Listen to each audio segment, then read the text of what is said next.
Good morning भैया बहनों, और कैसे हो। पिछले वीडियो में अपन ने पार्ट 3 तक के क्वेश्चन आंसर, उसके शब्दार्थ वगैरह सब कर लिए थे।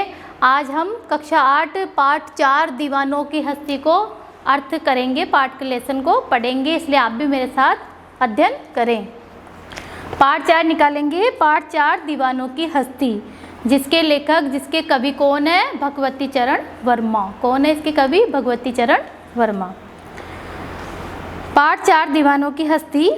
हम दीवानों की क्या हस्ती है, आज यहाँ कल वहाँ चले। मस्ती का आलम साथ जला, हम धूल उड़ाते जहाँ चले। आए बनकर उल्लास अभी, आंसू बनकर बह चले अभी। सब कहते ही रह गए अरे, तुम कैसे आए और कहाँ चले। किस ओर चले ये मत पूछो, चलना है बस इसलिए चले। जग से उसका कुछ लिए चले, जग को अपना कुछ दिए चले। दो बात कही दो बात सुनी, कुछ हंसे और फिर कुछ रोए। छक्कर सुख दुख के घूंटों को हम एक भाव से पिए चले। हम भीख मंगों की दुनिया में स्वच्छंद लुटाकर प्यार चले। हम एक निशानी सी उस उर पर ले असफलता का भार चले। हम अपना और पराया क्या, आबाद रहे रुकने वाले। हम स्वयं बंधे थे और स्वयं हम अपने बंधन तोड़ चले। ये जो कविता है पार्ट 4 की दीवानों की हस्ती, इसके कवि कौन है? भगवती चरण वर्मा है। इस पाठ में कवि ने अपने जीवन को जीने का तरीका बताया कि कवि मस्तमौला है, वो हमेशा अपने प्रेम से, अपने सादगी से अपना जीवन व्यतीत करते हैं। इस संसार में उनको क्या आ रहा है, क्या जा रहा है, वह कभी भी किसी को बोझ नहीं मानते हैं, निराशा की ओर नहीं चलते हैं। और स्वयं अगर उनमें कोई कमजोरी है या फिर उनमें कोई सुख दुख की कोई भी बात है, तो वो अपने ऊपर ही उसका बोझ लेते हैं। वह दूसरों पर ढाल बनाकर दूसरों को, उनकी निंदा को नहीं करते हैं। अब देखेंगे अपन इसका अर्थ। हम दीवानों की क्या हस्ती, कि हम, कवि कह रहे हैं कि हम दीवानों की क्या हस्ती है, कि हस्ती यानी अस्तित्व। हमारे दीवानों की क्या अस्तित्व है आज यहाँ कल वहाँ चले, कि आज हम यहाँ हैं और कल हम कहीं और चले जाएंगे। मस्ती का आलम साथ चला, यानी मौज मस्ती का, मस्ती यानी मौज मस्ती का, प्रेम का आलम जहाँ चला। हम धूल उड़ाते वहाँ चले। हम यानी कि वहाँ पर धूल उड़ाते, यानी प्रसन्नता से हम वहाँ चल दिए। इसका अर्थ है कि हम दीवानों की क्या, कवि कह रहे हैं कि हमारा क्या अस्तित्व है, कि हम आज तो यहाँ है, कल कहीं और चले जाएंगे, लेकिन हम मौज मस्ती में रहने वाले हैं, कि हम जहाँ पे भी चले धूल उड़ाते चले, यानी हम जहाँ पे भी रहेंगे प्रसन्नता के साथ अपना जीवन यापन करेंगे। दूसरा पैराग्राफ है, आए बनकर उल्लास अभी, आंसू बनकर बह चले अभी। सब कहते ही रह गए अरे, तुम कैसे आए और कहाँ चले।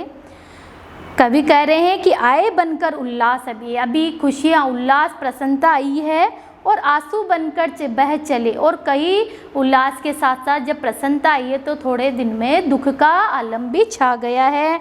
सब कहते ही रह गए, और सब ने कहते ही रह गए कि तुम कहाँ, कैसे आए और कहाँ चले, कि तुम यहाँ पे क्या लेने आए थे और किस ओर तुम चले हो। तीसरा पैराग्राफ, किस ओर चले ये मत पूछो, चलना है बस इसलिए चले।